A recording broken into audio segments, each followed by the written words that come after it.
All right. Welcome back to the Livin Weekly Health Report. I got a special guest today.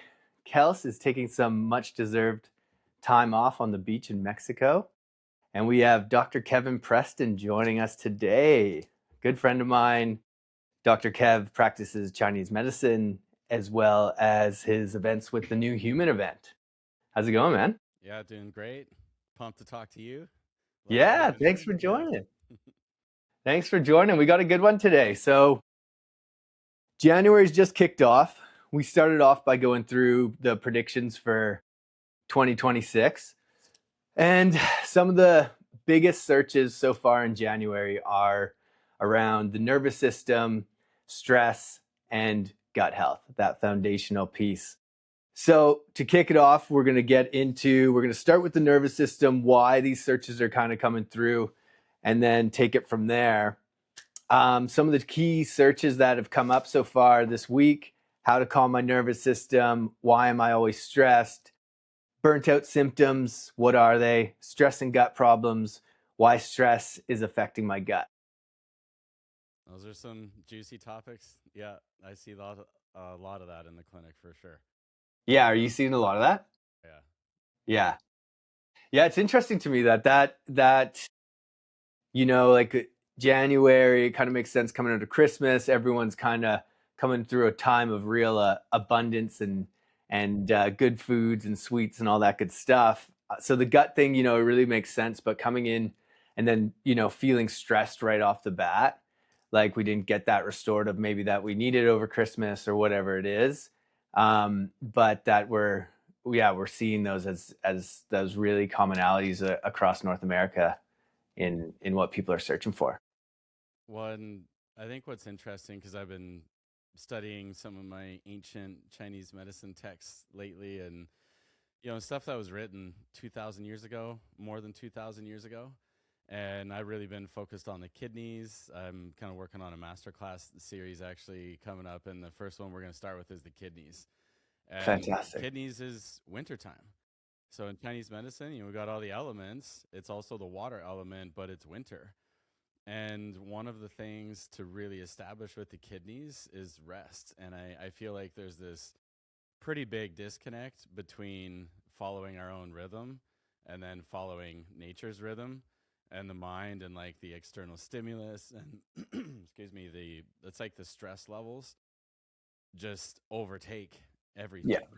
And then the Yeah. kidneys don't get that deep winter rest that they need, and then we're not actually following the rhythm of nature. We're not connected to the seasons. We're supposed to rest more in the winter. It's like the bears like hibernating.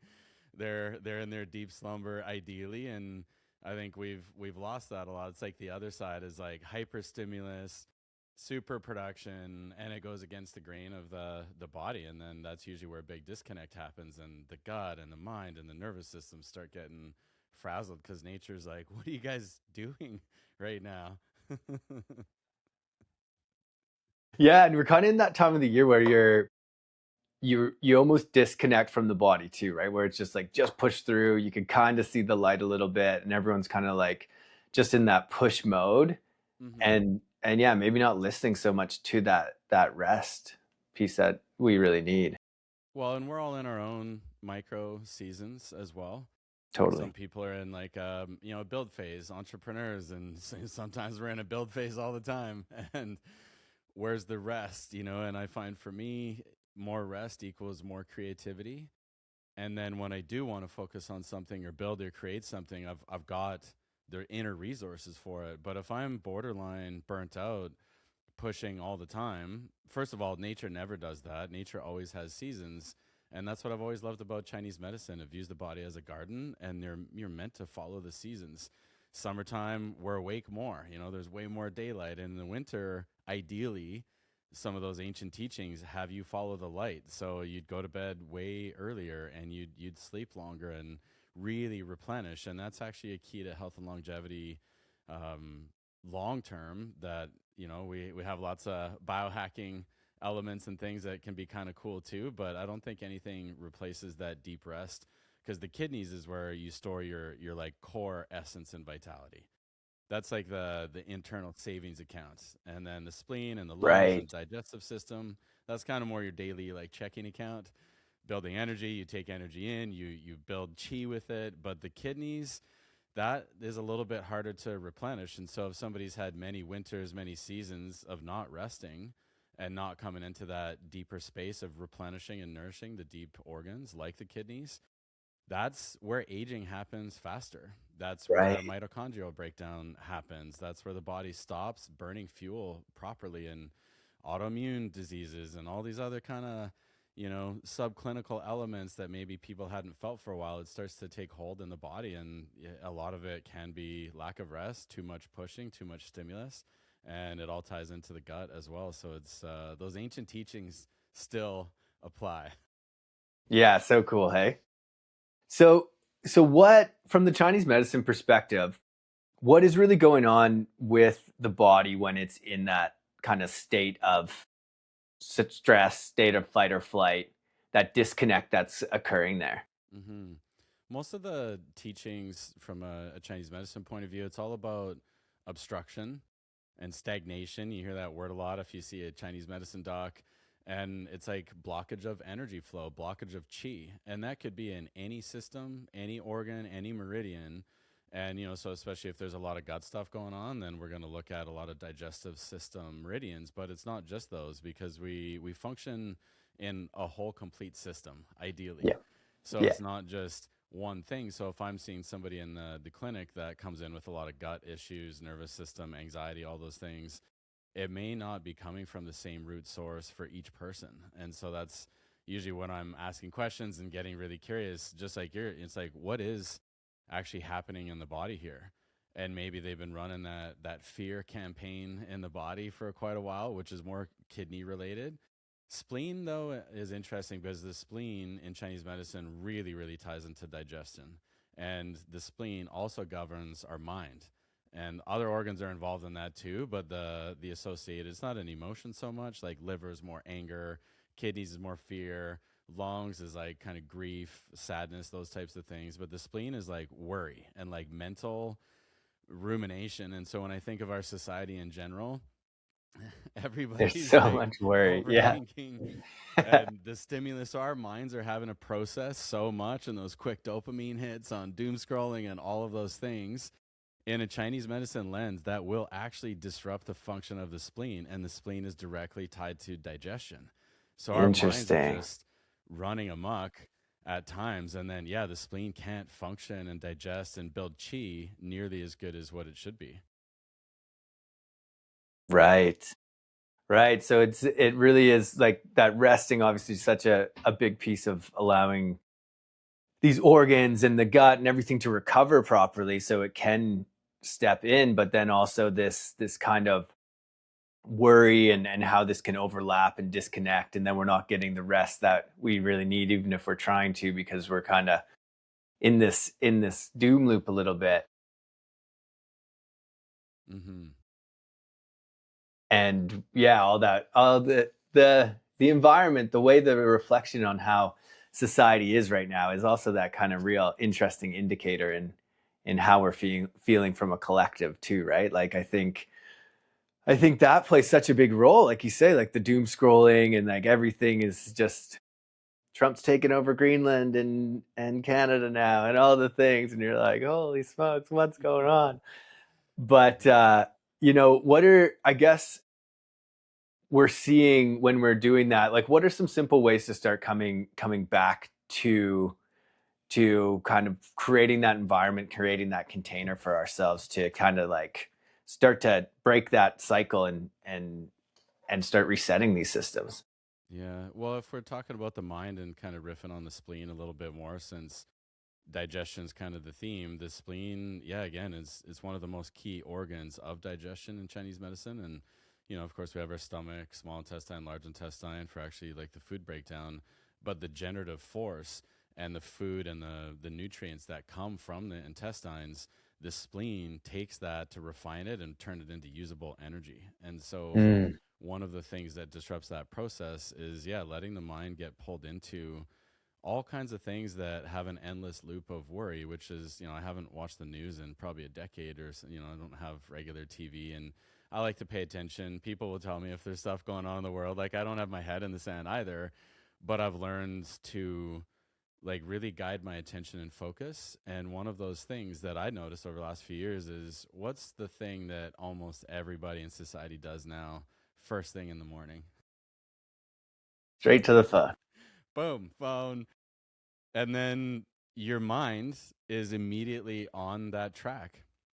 And I've done it. I get pulled into it. We use our phones as alarms quite often, and then it's just so easy to reach over, and then you got that screen first thing, and then you're not really showing up in an empowered way. And not to shame anybody, because I've done this. I do this at times, and I'm practicing not doing it. So if you want to protect your digestion in this sort of direct and indirect way, don't get on the screen first thing in the morning. Get up, drink some water, breathe a little bit, start moving the body so that your body and your mind have a chance to connect. Because as soon as the mind's off on the 50 different tracks that are going on, distraction happens, circulation rhythms change, the circadian rhythm changes, and then suddenly you're not actually connected and in your body in the way that you could be. The mind's doing its thing, and it loves to feed on worry and fear. And that physical response in the body creates anxiety, creates tension, gets the adrenaline going a little bit. And then suddenly you're constantly like taxing not only your kidneys, like that internal savings account, but the spleen doesn't have a chance to actually do its full job. It doesn't have a chance to move the energy and come into its own like circulation rhythm in the morning, because the mind's already like taken off into the wild frontiers of media and all of the stimulus that's available. There's a lot available, so it does take quite a bit of it takes a lot of discipline. And there's a book I read years ago called Deep Work by Cal Newport, and it was a great book. I probably read it 10 years ago maybe, and he was talking about society, how we don't multitask well, but the more we flip tasks quickly over and over and over, and a lot of us need to do this as entrepreneurs, which is kind of this interesting place to be, that it starts to wire your brain to not be able to go deep, to not hold focus for long periods of time.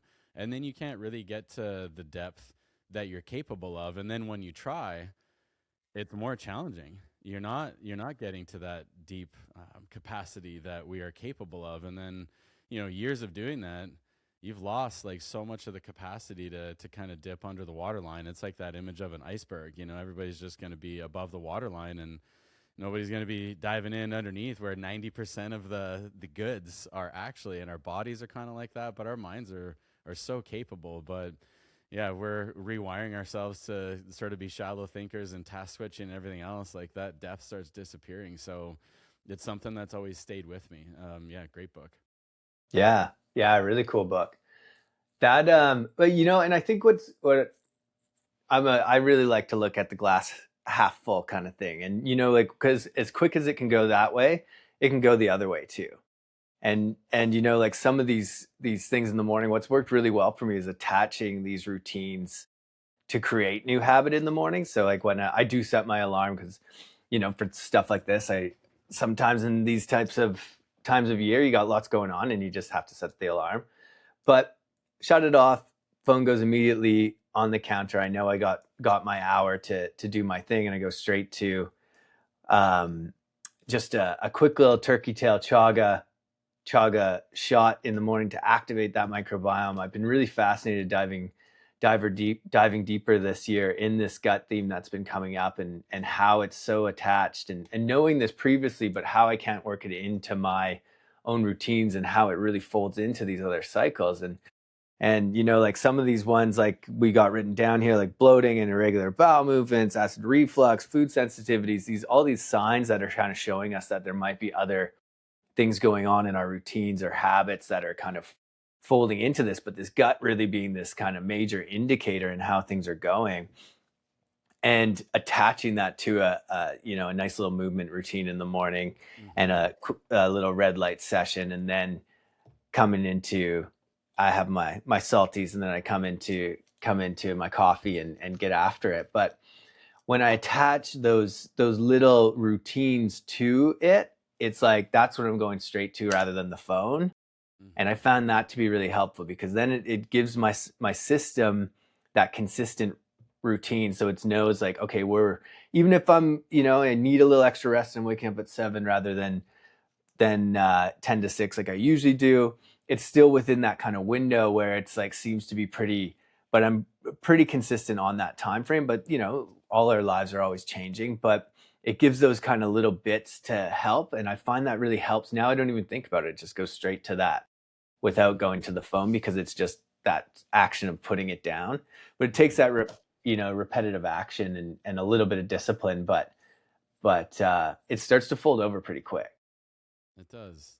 Yeah, well, this is the cool thing about the neuroplasticity of the mind is whatever we start focusing on, our brain will start wiring itself for connectivity that way. So Totally. I usually do a bit of breath work kind of first thing as soon as I wake up, then body's relaxed, mind's still relaxed, doesn't, start, going into the million other things that I got to do. And even if it does, I'll just really start doing some cycles of super deep breathing. And I'm a big fan of like breath holds to regulate my body. Yeah, So me I'll too. do just like a minute of like deep breathing, take a few deep breaths, hold it for like a couple minutes, nothing crazy. Sometimes I'll push it a bit more. But if I do that for like 5, 10 minutes before I get up, when I get up and start walking around, my body feels completely different. And then kind of similar routine to you. I know you got a great routine. And if I'm working out that morning, also shout out to the electric energy from Good Livin. Probably one of my favorite. Yeah, it's dude, that one is so good for working Amazing. out. So I'll have it like 20 minutes, 30 minutes before I'm working out. So when I get up and get a glass of water, I'll take those and then, maybe I'm setting up what I'm going to eat and, kind of setting up my routine for the day a little bit and doing some stretching and some more breathing. And then I go straight into working out. And yeah, it definitely helps. And I can just feel that chi moving through the body. And, I'm a big fan of cordyceps and, like lion's mane. I might have lion's mane in the morning if I'm not working out and getting the mind going because I'm creating a lot these days too. So I like taking mushrooms.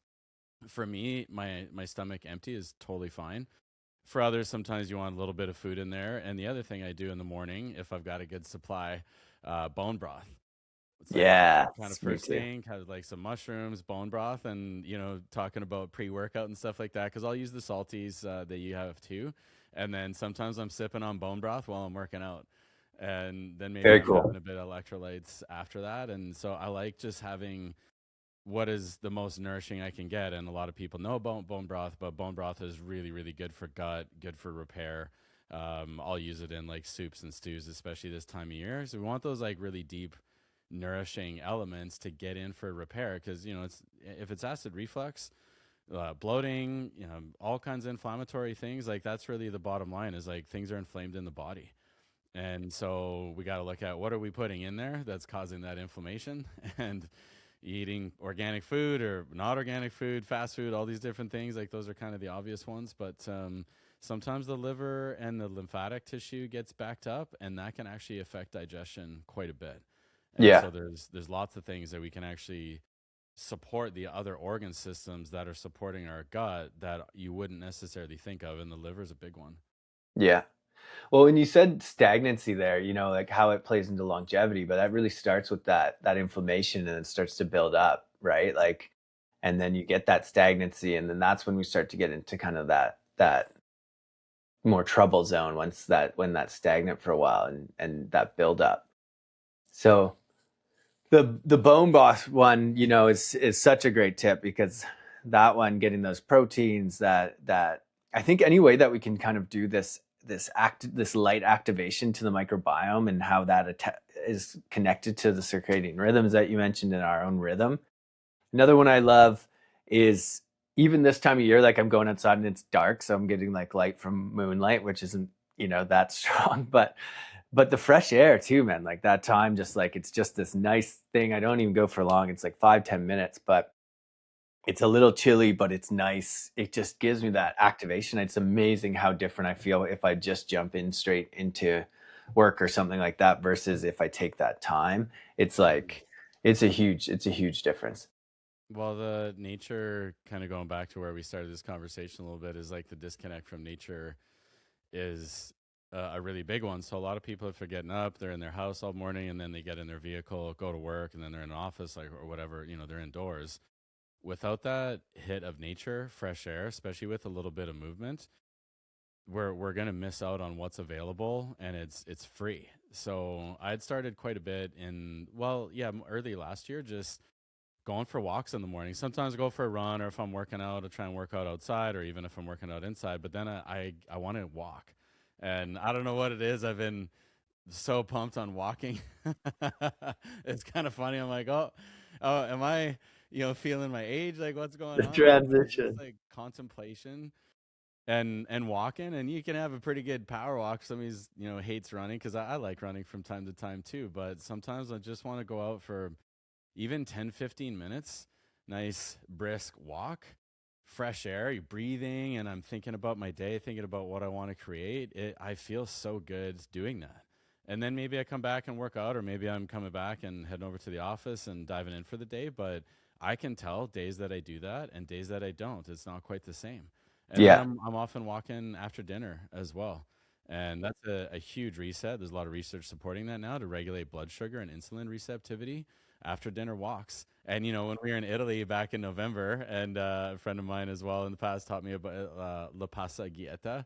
It's like the after dinner walk in Italy, and it's a thing. And so we started doing it, and I was like, oh, I love this. I feel good. And, whether it's dark or whatever, just go for a little bit of that fresh air. So having the bookends of the day of like fresh air in the morning, fresh air in the evening, if that's all you can get, game changer for the body. And going back to the nervous system, you want to regulate the nervous system, go for a walk in nature. There's usually some movement that's needed. At least I've always found that for the body. If I want to regulate my nervous system, just get some movement in, get the breath going. You don't even have to overthink it. Like, it's so simple. It doesn't cost anything. It's just a little bit of time in like 10 minutes. It's all you need. And people say, I don't have time for that. I get it. But what are you investing in? Where you want to put your focus? And if your body is talking to you through all these symptoms, inflammation, and you're ignoring that, then that's on you. I just, Yeah. Yeah. there's Yeah. the self responsibility. Your body wants to support you. Yeah. Some Yeah. people get into, some of the symptoms and autoimmunity, and you sort of lose trust in your body. You think your body's messing up, but it's usually because we're not listening. And if we're listening to the body, it tells you where it's needing energy and time and focus. And then when you start diving in and acting on that, the body's like, hey, thanks. I feel better. That's really good. Thank you for giving me what I needed. So it's kind of been an inner mantra of mine for years, is like to tune in with my body and just asking, hey man, what do you need right now? Yeah. How Yeah. can And that's what's so cool about it. It doesn't, it can be a walk, right? Like, just such a powerful time to just get the mindset, get that positive mindset set for the day. Like, what do you want your day to be like? How do you want to show up? What do you want to create? Like, what's going on? And just take that time to just flow with it, and that walking piece. I think it's interesting in Italy, after being there. I was thinking about this the other day. Everyone talks about, the gluten and the bread, and how that's like doesn't affect you the same, which is totally true. But then there's the element of the culture, and the walking after dinner, like you mentioned, and that whole bit, that like all these play such a big role in why you feel good while you're still eating, and you're having decadent treats, and you're maybe having a glass of wine, but you're not having the same effect that you do in North America, where, yes, we know, like, it's definitely some of the ingredients in the food. But I think that walking piece is a freaking huge one, man, that we miss on how in that what doesn't roll over into our culture here. Well, and especially the time, the Italian vibe of long dinners, because there's a few times I was by myself there and eating dinner, and then I wanted to hit the road. I wanted to, make some Yeah. miles, and I'm asking for the bill, and they're so offended because I sat down, ate, and then I'm leaving. Like, I'm not sitting Yeah. for You haven't even had two a hours, limoncello yet. What are you 3 hours. doing? Yeah, like, what's the matter with you? And this, and like, there's not a lot of coffee shops that are like to go, like, hey, I'll get my coffee. You're meant to sit and have it and just like be in the moment. And so it did make me reflect a lot on life here. And one of the things about digestion, I've done this many times in work in the past, and performance based jobs where you don't have a lot of time, or get stressed. that is so hard on digestion because you're not getting into parasympathetic mode of, resting. And so when you're eating from a stress, adrenaline filled place, the digestive acids, the juices, the enzymes, all the things that That's are needed to interesting. break down food, they're not there. They're not in play. So one Yeah. of the things that people can do, even if their time is short, honestly, just do some deep breathing, like box breathing, 4 seconds in, hold for 4 seconds out. There's so many types of breath work you can do, but just focus breathing for like 2 minutes before you eat. That can affect digestion. And while you're doing that, think about the food you're going to eat. Get the saliva glands flowing, like your body starts to shift over to like, we're going to eat. Let's get ready for digestion. The stomach responds to that, the intestines respond to that. But the nervous system can override all of it if it's not regulated. So if you're stressed, you're in sympathetic, not in the parasympathetic. So a minute, 2 minutes before you start shoving food in your face, and I'm speaking to me as much as anybody, of just like calm your system down before you eat just through the breath, and your digestion will get better. So a lot of people find when they do that regularly, bloating is less, digestion's Interesting. better, and then your absorption of your nutrients and minerals and vitamins and the things that you're actually trying to get from the food will be better as well. And then on the elimination side, it starts smoothing out a little bit. So these are like really simple but easy to forget. And I'm trying to implement longer dinners in my life because I think that's part of it too, is like they're relaxing, they're eating over a longer period of time. So the body has time to actually get into that rest mode and like good conversation and sharing and chatting and the connection. And then maybe after a couple hours, 3 hours, it was like, oh, let's get up and you've already been digesting the food for a while, and then you go for like a gentle walk and you're still connecting or whatever it is. And you think, yeah, that is where wellness comes from. And so much of what I've seen in our society, and again, me as well, fast eating, not getting calmed down before I eat, and then not taking that time in nature, and much better now. But yeah, I've been in that zone in the last, decade at times where I'm like skipping lunch or 10 minutes, just trying to get it in there as quickly as possible while I'm in the flow, while I'm trying to multitask and work, and I'm like writing and emails and all these things. That's also not awesome for food production in the body and digestion. We got to allow the body to try and do one thing at a time if we can. And, day to day is different, but yeah, these things can help a lot. Amazing. I love that one. I love that one. I never thought about that. And that's an interesting, yeah, another little piece of the puzzle of what's going on over here. So if you're, a lot of people have busy schedules during the day. You're at the office. You maybe, you try and get an hour for lunch, but maybe it's a lunch meeting. And so is it like, say is it just, even if you're taking 5-10 minutes before your lunch, kind of just take 5 minutes to get regulated, do a little simple breath, maybe put on there's so many cool apps out there, whatever it is, and then step into your lunch, and then that can be kind of like, even if you are short on time, a little easy way that will help regulate. Yeah, 100%. And honestly, a minute, 2 minutes of a few deep cycles of breath can put your body into parasympathetic mode pretty quickly, and that'll set you up for better digestion. And then I think the other thing that comes to mind is being present with our food. The body can respond to it differently. It's like when we're having a visitor hanging out, the more present we are, the more enriching that conversation is, the energy flow, all of the things around like authentic connection, that there can be quite a disconnect to the food. And so just connecting with your food and, moment of gratitude of like, hey, I got this awesome food to eat today. And like, what's it taste like? And you skip past that and just like shovel it in there. It's like, I don't even remember what it tasted like. I think it was good. So we're missing out on those like kind of, sensual slowing down aspects of life, and just a little bit of space, even if it's 10 minutes, focus in on the food, get present with it, blessing it for the body.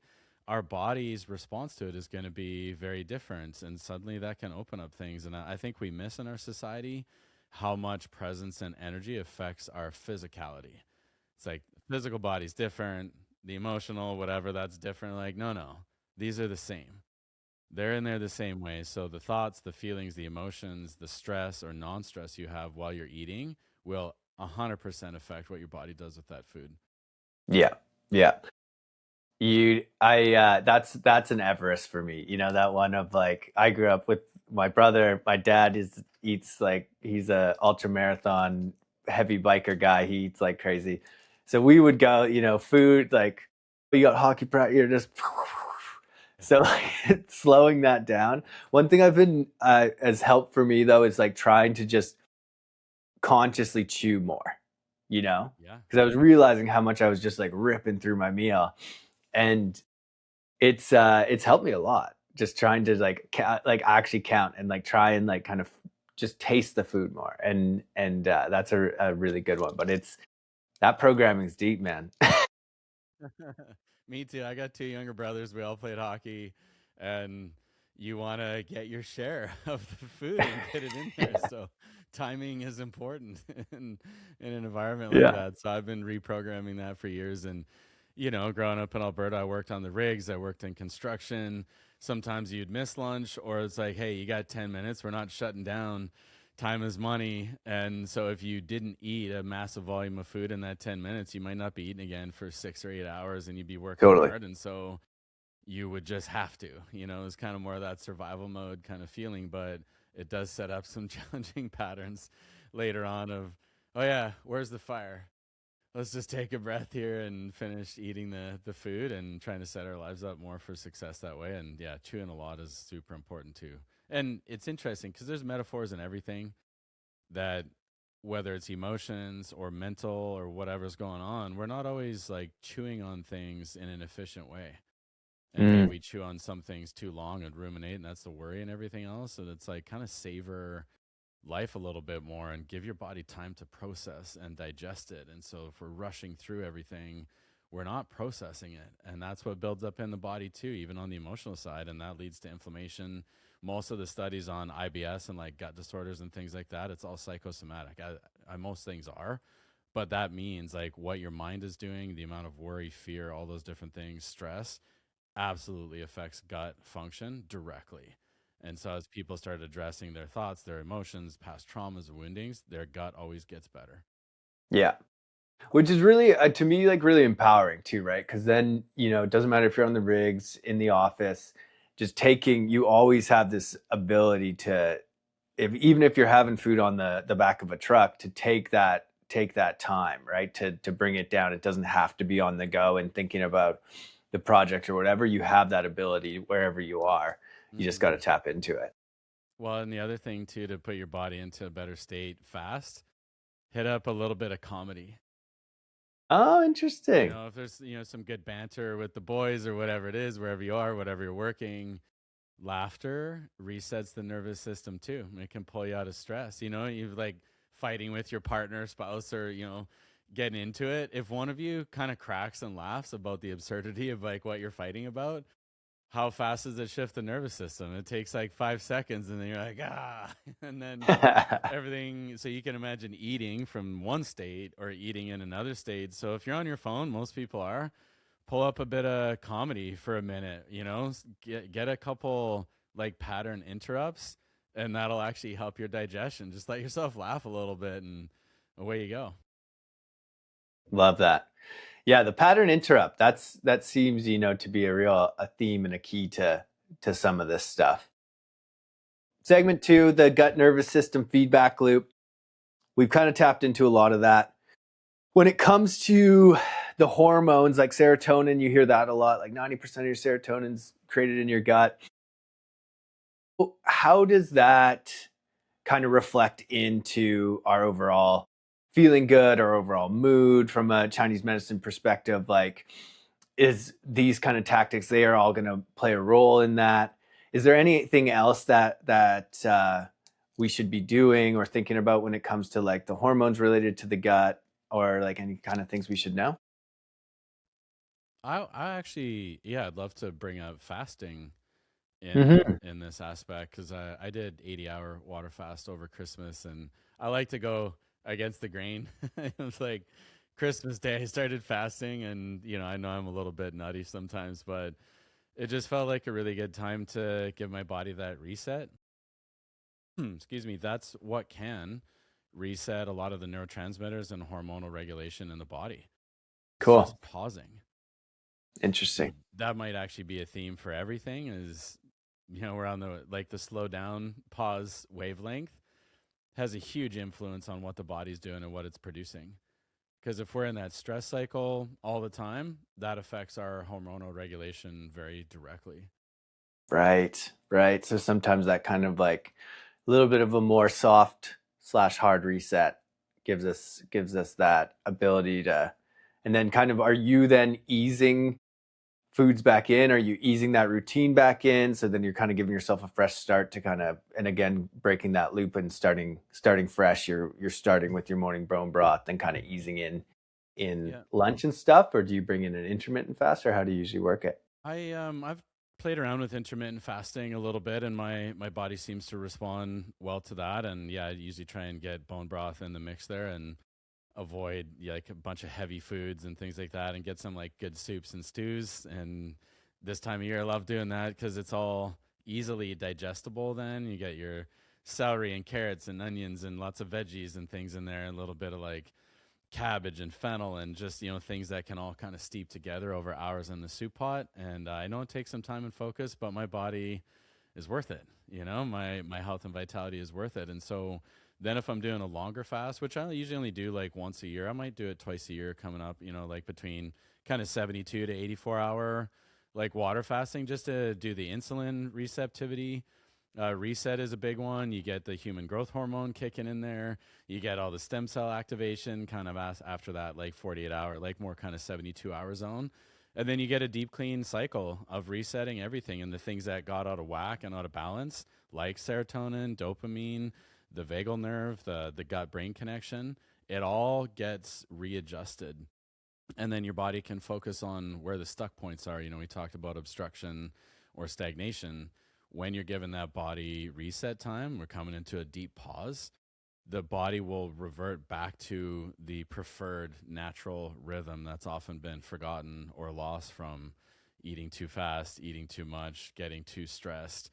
Your system has so much intelligence. So I like thinking of it as you're just giving the body time and space to use its divine intelligence to bring you back to center again, like mentally, emotionally, but also physically. And it can do wonders for the gut, especially if there's a lot of inflammation in there.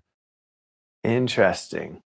That's a great one. I was a big intermittent faster for many years, and I wouldn't eat until usually about 2 o'clock after my afternoon workout.